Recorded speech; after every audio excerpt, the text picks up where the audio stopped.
Surprise! Yes, hello everyone. Hopefully you're all doing well and hopefully significantly better than I have been over the past few weeks or so. It is the Black Shadow here with a long overdue update video to kind of let you know what the hell's been going on, because it's been a little bit. Let's be honest here. So I'm going to break this one down. There's going to be some stamps in the video, so if you don't want a full health check on me, then feel free to skip ahead for a moment. But the TODRs is that, yes, I am still alive. No, I have not been great. Yes, this channel will still be active. No, it won't be for probably another few days or so. And yes, I do have nearly 11 years worth of library and catalogs, and I'm going to give you some suggestions. Everyone happy? Cool. Stupendous. So, where to begin here? About 3 weeks or so ago, I'm not going to be editing this, as you can tell, I'm still not quite right, I'll explain. But yeah, about 3 weeks or so ago, it was sort of late on a Thursday night, I seem to recall going to bed. It had been a pretty standard day. And not feeling quite right. What followed was a pretty hideous night. I barely slept. And by the time I sort of had kind of been active the next morning, I had massive inflammation in my throat. I thought I'd been going to be sick throughout the night. And other issues. The short of it is that I ended up with a pretty serious throat infection. I don't quite know where from. And it's been a long time since I've had one that bad. My best guess is I think it's been about 7 years, I think, since I've had one kind of to that extent. Yeah, definitely pretty bad. After trying to deal with it for a few days, I ended up going into a hospital and have since been on a course of medication to assist with dealing with it. And it did largely work. Penicillin's pretty good stuff, truth be told. And so that kind of started to abate after about a week or so. However, then about a week after that, I seem to have had like a second bout of it, which has got me to sort of where I am now, where I've had a pretty bad cough. Even those watching like the other content I do over on Hidden Assets channel with Dune Imperium will know that content has been very sporadic over the past few weeks or so. And it has been definitely a bit of a challenge. It turns out that I was kind of struggling, and I was like, oh, I've still got a box of this, so I've basically been on a short course of medication in order to help me get through that. Now, about the same time as the first infection happened, I also noticed that I was having consistent sort of pins and needles and stuff going on in my left hand, specifically my little and ring fingers on it. And it had it for like several days. It wasn't going away. So when I was in the hospital, I went and got that to try and get that checked out. The initial thought was that it could be carpal tunnel syndrome. It's not. It doesn't make sense. A quick bit of science here. Your hand is largely kind of, there's two main nerves that deal with it. Carpal tunnel revolves around the median nerve. So if you look at like the back side of your wrist, it basically runs through kind of like, you got that little bit of muscle that kind of goes through your wrist. It kind of runs through there. And what it's about is like your wrist swelling. And it compresses the nerve, restricts blood flow, and that's where you get that pins in. It's like, sometimes if you wake up in the morning, you've kind of got a dead arm because you've been sleeping on it weird. Same kind of principle. Now, carpal tunnel only affects the median nerve, really, which infects your middle, index, and thumb, which wasn't for me. The other two fingers are controlled by something called the ulnar nerve, which kind of runs through the back side of the wrist, and also like it goes through your arm as well. So like people have, sometimes you stretch out your arm, you feel a twinge. It's kind of that sort of thing. It has gotten better. I have been on, you guessed it, a course of medication to help with the problem, and it hasn't entirely gone away, being honest. I've been living on a wrist brace over the past couple of weeks to kind of help with that, and it is a lot better than it was, but I have been told that if it continues to kind of still be there or thereabouts, to go and get it scanned, which we'll see how that goes, but that is definitely something that might happen. Now, on top of all that, I also didn't even think I was going to be where I'm sitting here. I had a home move that was looking incredibly likely in the midst of all of this. It was meant to happen about a week or so ago. But for reasons that I won't get involved in right now, it's not really important, that ultimately has not happened. I'm still currently where I am, which I'm happy with. Like, it's for the best. But it was pretty 11th hour stuff. So in the midst of like trying to not be sick, I was like, great, I'm gonna have to go through another move, which hasn't happened. So yeah, it's been a pretty wild few weeks. A lot has happened, and it's been Rehab 2024 for me of just trying to kind of get myself right, basically. And I say I'm still not 100%. I'm still kind of sputtering here and there. You can kind of get away with it when you're doing commentary for something like Dune, because I can just mute the mics. I'm not actually doing anything, but doing a series when you're actually doing stuff as well, it's not been practical to do, unfortunately. As has been noted on a couple of little minor Twitch streams I've done over the past couple of weeks, playing little games, did a bit of Pacific Drive, Mimic Logic was a lot of fun. And just kind of trying to do something, because unfortunately, when you're in this sort of business, when your throat goes, you're in some trouble there, pal. So yeah, it's been pretty rough, but things are now sort of starting to improve. So what exactly is the plan for this channel? I do obviously want to try to get back to doing some series pretty soon, and I will be having a crack at trying to do some recording next week is the hope. I don't know exactly when that's going to be. It's going to be dependent on when my body decides it wants to cooperate with me, which, hopefully will be pretty soon. But it's difficult to put a strict timeline on those sorts of things. When we got up to, we had obviously been doing sort of like the old school stuff. I've been doing like the sort of the Sonic and the Sonic series, which has been a lot of fun actually. It's been really quite nice to play through a lot of these old style games. The shorter video time was kind of conducive to the recording conditions I had at the time, kind of breaking up, and we had a lot of fun with this. We also went and did stuff like Chakan, and we also went and did Shinobi 3, which, despite some of my feelings in that godforsaken traps level, it is a game that I did ultimately enjoy. It was pretty brutal sometimes. Let's be honest here. So that was a thing, and the one thing we've gotten to, which I did hope to do, kind of to see off the series, and I still want to do, is Street of Rage 2. I've got like a whole setup ready on the recorder, so I do kind of want to get on with that. And I will look to start with this at some point next week or so. Shouldn't be particularly long. We'll do a run of it. I might not do too much more than that. We'll kind of we'll see how it goes. But this will probably be the last of the old games that we'll be doing. I did have a couple people ask me about doing Link to the Past for Zelda, which is a game that I've not played, and I would have some interest in doing. But I think I might leave that towards for later on down the line. It's something that I would like to do, though, unless I suddenly get like 100 comments and say, please do it now. And I'm like, okay, sure, you win. So I can be bought in that respect. One of the reasons for that as well is because there's a game I've been wanting to do for quite a while, which I finally got hold of about a month or so ago. And that is Signalis here for Steam. This is a game that's been on my radar for a little while. Was released about 18 months or so ago. Indie title.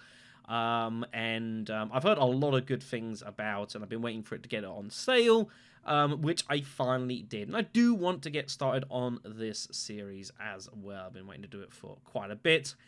So we'll kind of see how things go. A bit of blend, obviously. There's a bit of Resident Evil, there's a bit of Fear Effect, and whatever else. So, it'll be an interesting spin and one I'm looking forward to for sure. Also, while I'm here, I'll make a note for the Twitch channel for us at black_shadow_993, where there has been obviously not a ton of content, a couple of little minor streams that we went and did. It's still got one of my old Coke Serve Delicious streams on recent broadcasts, which I don't know why it does, but cool, I guess. That was a game I was playing for a little bit. Kind of tough for me as well, actually, playing Cook Server, because I'm obviously not primarily a keyboard gamer. We've done other bits and pieces as well, which I think at this point have been lost to the ether, but it's fine. You don't really need to see streams of me where I'm like struggling to talk and stuff like that. It's okay. It was content that was required for the time. Obviously, I do want to try to get on to doing more stuff on this as we go. We have got a couple of subscriber reward series still to do. a melee-only run for Silent Hill 3, as well as a dive into a modified version for Resident Evil Outbreak, which I will be looking to get set up in the near future. Of course, we did not touch upon Outbreak over the last horror season because we've been doing Outbreak for like 4 or 5 years straight, and I was like, I need a year off, kids. You understand. So, one of the benefits of having done this hobby for over a decade is that we have amassed quite a significant back catalogue. And one of the things I notice, not just when I'm obviously just generally speaking, I do get the odd comment here and there, but when there tends to be like these little bits of pauses, is there are folks that will go back into this back catalogue and will pick out various series, and I get comments on stuff that I haven't seen in years. And there has been just all sorts of things that we've covered over the course of time. Now, what I'm basically telling you is that if you want to watch some bits and pieces, there is a plethora of things to poke your nose in around here. Some of which are better than others, admittedly. But there is a little bit of pretty much almost anything you could think of, bar like Hello Kitty, or, some craziness like that. There are a couple of series that I probably should have covered at this point, which have been omitted, and they'll be corrected over time. Looking at you, Tomb Raider. One of these days, I'll finally get around to it. Anyways, what I figured I'd do for this video is, rather than get you to kind of like dig through all of this, if you don't want to, I've got some recommendations for you. I went and picked 5 series that I've done that are related to Resident Evil, because of course it's kind of the cornerstone of the channel, and it's what got me into doing this hobby in the first place. I've went and picked 5 series that are horror related, but not of the Resident Evil series, so a selection of bits and pieces from there. And I went and picked 5 series which are none of the above. All sorts of kind of bits and pieces that I've covered over the course of time. I think I haven't made any omissions in for like a variety of the NES games I've done, but there might be 1 or 2 that I think I may have got on the list. I can't recall off the top of my head, but we'll run through it as we go. So coming in at number 1 here, I feel like I have to start off with probably the series I did for Resident Evil 2 Remake back in 2020 when this game was first released. I still think on a sort of artistic merit, this is probably the strongest work I've ever done in a Let's Play series. It's one I'm incredibly proud of, one I put a lot of work into. Difficult, of course, because you haven't played the game before, and obviously relating to kind of the stuff that we knew. But I still think this is probably, as far as just a physical series of a game that I've covered on the channel, this is probably the best work that I've ever done. And of course, Remake 2 is a fantastic entry point for folks who haven't really played the Resident Evil series ever before. If I got asked, like, give me one game to play to give Resident Evil a spin, I would say Remake 2. Not perfect by any stretch of imaginations. A couple of things I wish they'd done a little bit differently, but for those people, they won't know about it, and they won't care. A really, really good experience. Next up, we have got the coin flip side for Remake 2, and that is a series I did over on Twitch back in 2020 as well. The Origin of Species mod. This is for Resident Evil 2 Original on PC. And what this basically is kind of taking the world of Remake and basically backporting it to Resident Evil 2 itself, with some changes to story and plot and stuff like that. I still think that on a personal level, this way of playing this game is probably my favorite experience of Resident Evil that I've ever played. I think it's incredibly creative. It definitely makes the game harder, no doubt about that. But there's a lot of really cool situations you find yourselves in, some very clever twists of plot as well, and I think is fantastic. I did cover a future version of from the same guy who did the Necropolis mod for Resident Evil 3, which is more just we're gonna fuck you over multiple times over the course of this game. This was difficult but fair, and a really, really good play. So next up, of course, it'd be remiss for me to not talk about the many, many dives we have had into the world of Resident Evil Outbreak. Possibly the game that I've been known the best for, and is definitely amongst the highest watch stuff that I've done. I've got a variety of Outbreak playlists over the course of the channel, from my original just solo on the game like 9 years ago or something, to my first delve into online with Shotgun Jen, Pete, and co. And then kind of going on from there to the Roffle Raffle, which is the handmade randomizer that I put together so I could play this game online with various folks and just experience it in different ways. This specific one is a compilation of various double step runs that we did. We have randomization. We also have various stipulations that we apply to vary sort of the game difficulty and add sort of certain conditions to what we're doing. And there's some amazing stuff here. No doubt, like this run of Desperate Times, I recall being absolutely wild. Desperate Times features a lot because it definitely is up there. Really, really awesome stuff, and just all sorts of crazy stuff we've done over the course of time. I would highly recommend sourcing at least some of these out for, just online experiences, stuff we've done over the course of Twitch. Yes, the both bosses run on Nightmare difficulty for Wild Things was quite amazing. There's too many things to go into here. Really would suggest going and checking some of that out. And then we go to the Dark Horse cousin, which is Resident Evil Resistance. This is, of course, the somewhat ill-fated companion to Resident Evil 3 Remake when that game came out. This is... It's such a shame always when I look back at this. This is a game that I really, really enjoyed. I played loads. Still stands. Resident Evil Resistance is still the highest viewed thing I've ever done on Twitch, which still amuses me that is still the case. Had some really, really awesome stuff here. And what we have in this series is a compilation of highlight matches that I've had over the course of the game, from its time in the beta, which we got access to getting involved in the game. Mainly these are Survivor-sided because I generally played Survivor. There's the odd killer game dotted about here as well, but I was primarily a Survivor player. And yeah, some really amazing things here. I always remember this one. This was the save against the guy I played against multiple times. Just kept running into each other. Massive mine stuff. Just all sorts of crazy things here that we got involved into. And it always makes me sad when I look back at this. I think back to the real entertainment that I had with this game, and I wish it had lasted longer. But it was always fated to not be a particularly long expedition. But I cannot encourage you guys enough to go and check a couple of these games out to really get a glimpse of when this game was good and when the matches clicked. This was an amazing experience. Unfortunately, it just didn't do that enough times. There was a lot of stomp or be stomp. But once you got those even sort of matches, this was an amazing experience. And then lastly, I ummed and ahed about putting this on this series, but I suppose I should probably make a special mention for the game that I love to hate, and that is Resident Evil Gaiden. Yep, I can't believe I put this on this series. A game I have played more than one time now on this channel, for the love of God. This is the second run that I did over on Twitch a couple of years or so ago, where I challenged myself to see, can you beat this game with just a handgun and a knife?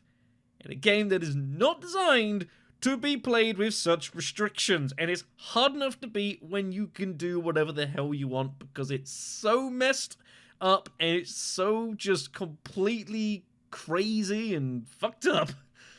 And that's not even talking about the goddamn plot, which is a spectacle in itself. If you've never seen this game, I would encourage you to look at one of these series so that you never have to play this game. Let me go through the pain for you. But this is a good spin. Had a lot of crazy stuff happen in this run as well.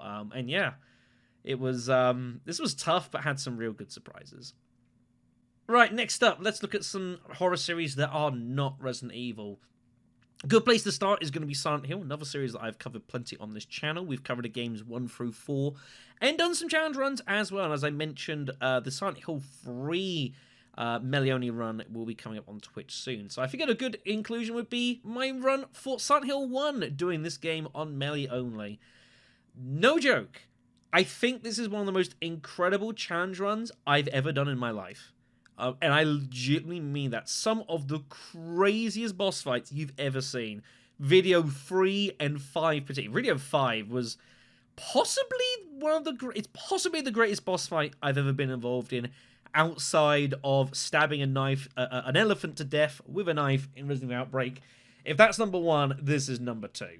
Some incredible fights in this one, and just a spectacle to watch. And some of the difficult intricacies of trying to beat this game with just melee weapons and showing you're really not meant to do this, but you can do it, and this is how.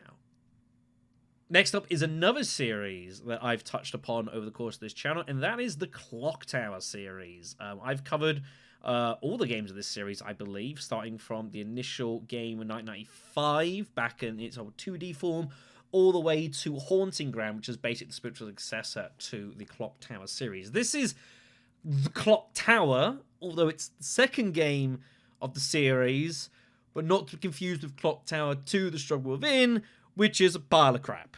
Don't ever play it. I did a very short series on it. If you want to watch it, go for it. I felt completely justified in never continuing that series. But this game is deceptively a lot of fun. It's a bit wacky. It's all over the place. It's corny. The plot is messed up. There's freaking Scissor Man comes back. Look this way. I went and dug up an old Twitter post that I made, and if this image does not sell you watching this series, then I don't really know what can. Gotts is a complete badass in this, but holy fuck, this series was an experience. Next up, we're going to go to one of the older series I've done on the channel, and that is Alone in the Dark, The New Nightmare. This is my original series that I did this 8 years or so ago. I know that I have since replayed this on Twitch a few years back, but I suspect that those recordings have been lost to the annals of time. I don't think they ever saw the light of day on YouTube, unfortunately. But Alone in the Dark was a really kind of interesting sort of Resident Evil style clone. Not the greatest game, I guess. The plot's a bit silly, but I think a really fantastic atmosphere. Some legitimately great jump scares. And also, I think at times, surprisingly ahead of its time as well, some of its mechanics and the things it lets you does. Even though that some parts of the game are a bit inane and a bit all over the joint. This series features both runs, first playing as Edward Carnby, and then Aline Cedric later on. Carnby being the much more battle-orientated run, whereas Aline is a lot more puzzle-focused. A lot of cool stuff in, though, and I would definitely encourage giving this one a spin, although you have to excuse the old microphone. Things were rough back then. Continuing the trend of old series, this is one I occasionally gets dug up from time to time. That is my old run for the PlayStation 1 X-Files game. Back from 2014 is when I recorded this. One of the early series I did. This is a full motion video game where you don't actually play as freaking Scully or Mulder. Rather, you take the position of Special Agent Craig Wilmore trying to find the locations after they went missing on a job. It's a pretty all-over-the-place game, this, but it's a lot of fun, and I still think that this series of this game is one of the better ones on the internet. I put a lot of effort into kind of showing bits and pieces off of how things can go wrong, and I still think, again, despite some of the old audio recording equipment that I had at the time, I think this is actually a pretty objectively decent series of a game that doesn't see a lot of coverage. It's only about like 9 videos or so, and I have personally watched this back once or twice just because I missed the game, and it's a lot of fun as well. Featuring, I'd say, obviously, freaking Gillian Anderson and, David Duchovny. You got Walter Skinner in it as well. You've got freaking the guy plays Mr. X, the lone gunman. Like, they're almost all in from the actual series. So if you enjoy watching the TV series, I believe this is canonically between like series 2 and 3 or something like that. It is canonically part of lore, which is completely fucking wild. And then last up, I don't know if I necessarily called it quite horror as such. It's kind of blending a little bit away, but I want to give a special mention for This War of Mine. This is a game that I covered back from Steam over the course of 2018. This was initially a suggestion, I believe, from Shane over on the Patreon as well. And this is kind of like a survival simulator, which puts you in the over the watch of a group of survivors trying to survive in a war-torn area while battles literally going on between different factions, and focusing on the survival aspects for the civilians inside, having to just make use of whatever they can around them and trying to, continue living in such a war-torn and desperate situation. I don't remember a lot about this series. I'm going to be totally honest. I do seem to recall that, like, about halfway through, I kind of got myself set up and felt like I'm in a decent spot, and I started exploring more of the game's content. I'm also well aware that this game has seen a variety of updates since this series, and I've kind of once or twice and ahed about maybe returning to it, perhaps for a stream or something. I've never quite enacted up on that, on that, truthfully. Sorry. But it's something a little bit different. If you want, kind of a bit more kind of an immersive sort of atmosphere and just that pure kind of survival mechanics and kind of, people's relations with one another, I think this is definitely a pretty cool experience, and one I would suggest. And then lastly, 5 series that have nothing to do with any of the above, and I just picked them because they remind me of good things and whatever else. First up, Time Stories Future Perfect. This was a direct Patreon recommendation from Starfruit that I covered a few years or so ago from an era of gaming which unfortunately I wasn't particularly around for, and Time Stories is a series that I never once touched. Really enjoyed my time with this game though, however. First-person shooter, but obviously very kind of zany sort of stuff, involving time travel with Cortez, all sorts of goofy characters you kind of get involved in as well. Some pretty tough stuff as well. I believe the actual main series, I can't remember where exactly it ended. I think I did half of it and then did a little bit of arcade, finished the main game, and then did more arcade stuff. But this is the back in the world where you can have these big arcade games, your LAN parties, that sort of thing. And a real moment, I think, in time, captured really well, if you'll pardon the pun, with this series. So if you want something a little bit more relaxed, yes, there is a goddamn mansion section, because of course there is, then feel free to have a little browse of this one. Next up, one of the more recent series that I did, although, it was only a couple of years or so ago, and that is Shadow of Destiny, also known as Shadow of Memories, depending on your localization. This series is not one of the most watched things I've ever done, but it's one that I remember particularly enjoying going through. This takes you in control, featuring Ike, your main character, who stumbles upon a bizarre situation where he gets killed pretty early in the game, but gets given the chance to avoid his own death.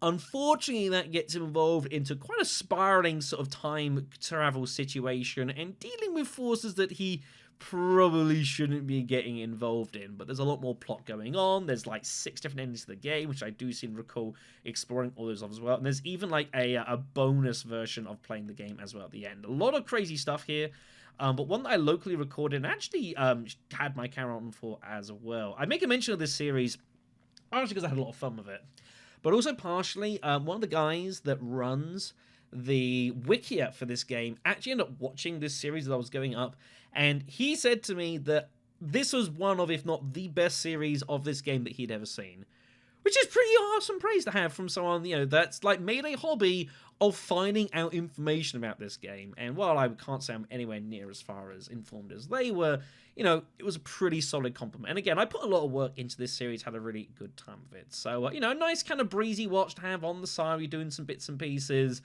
But yeah, there's some weird shit that goes on in this.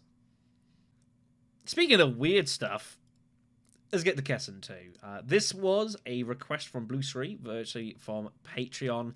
A game that I had played in my past many moons ago, but was requested to revive this. This is, of course, this was a bring on from my enjoyment of the Dynasty Warriors series, which I've done on the channel before. It's an old series I did of Dynasty Warriors 4 way back. Kessen 2 is also done by Koei as well, and it's kind of more of a tactical simulation side of things, although that's not why you play this game. You play this game for completely outrageous, over-the-top characters and battle scenes, a plot line that doesn't make total sense and then kind of eats itself, but is... sorry. But is just... It's just one of those ones where you just sit back and you just let the journey take you.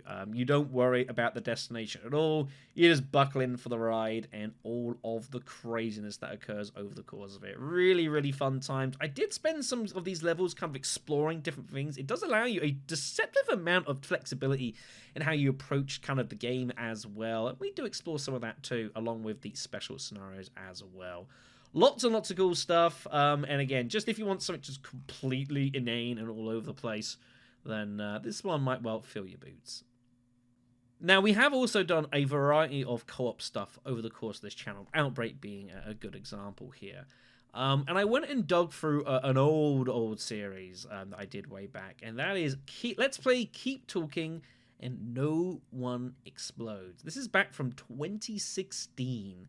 And this is one of several series that I went and did alongside CM Fury, who, those of you who've been around the channel will know that he passed away a couple of years or so ago. He, of course, I had a video on it about this as well. We've done a variety of things. He was a close personal friend in real life, one of the closest friends that I've ever had, truthfully. He was kind of like a brother to me, and obviously is still missed. Now, we've done a variety of series over the course of time. Dice Warriors 5 mentioned earlier. We did Super Mario World, which, I'll be honest, I was really shit at, but it was kind of fun. We did Super Metroid as well, which I also wasn't that good at, but he kind of steered me through that pretty decently over that.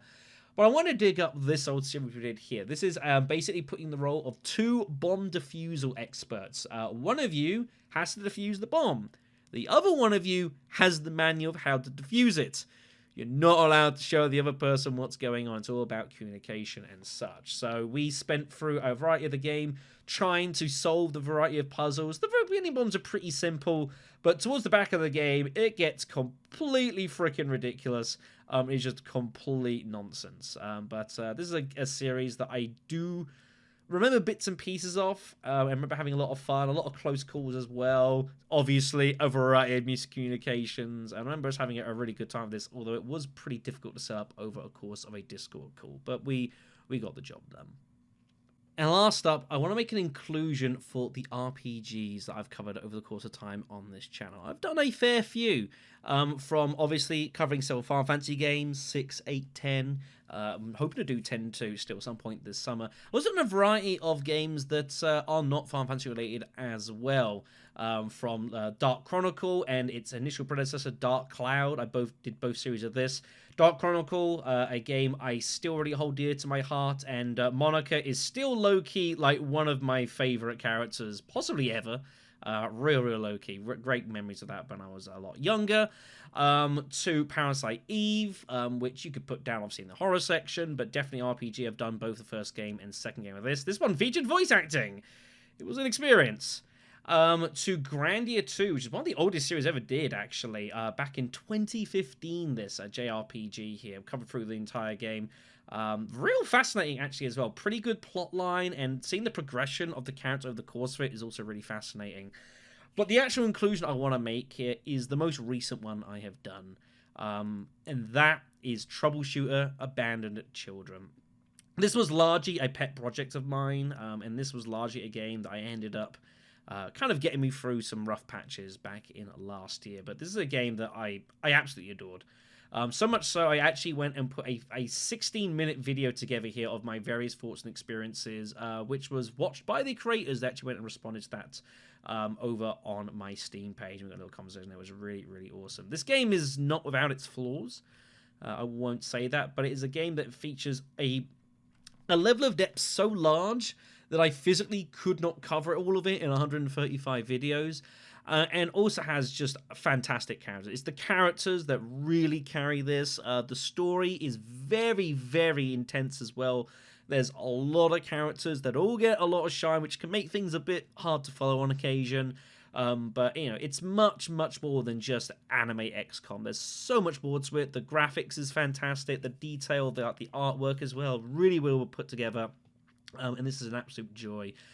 Like I said, this is 135 videos, kids. This is not going to be able to be watched in a short form. But if you fancy a really big project and you fancy something a little bit different, I would really encourage you to go and have a watch of this. I think this game deserves so much more love than it really gets. And for the 20 quid that I paid for this, which I didn't even pay for because I used a gift card to get hold of this, had tons of value and a lot of fun with this as well. So much so that it got me through, finishing this game.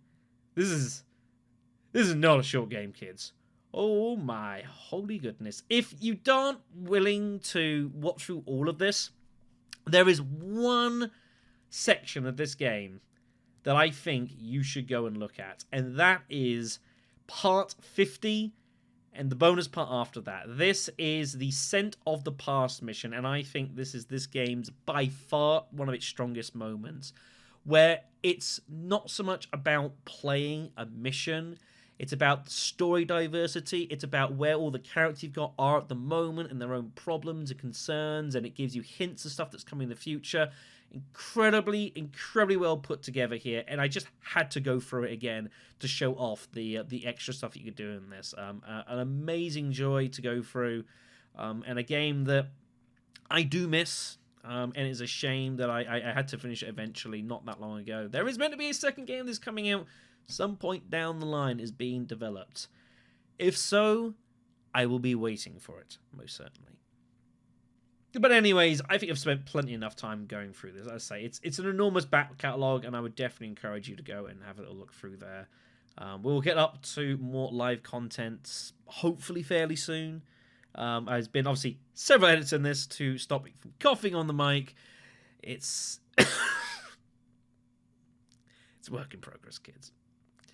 So take care of yourselves. I'm trying to take care of myself. And if you feel like watching some of the old stuff, leave some comments and I will hopefully see it, assuming that the YouTube overlords decide to let me know about it. Thank you very much, everyone. Take care of yourselves, and I'll be seeing you soon.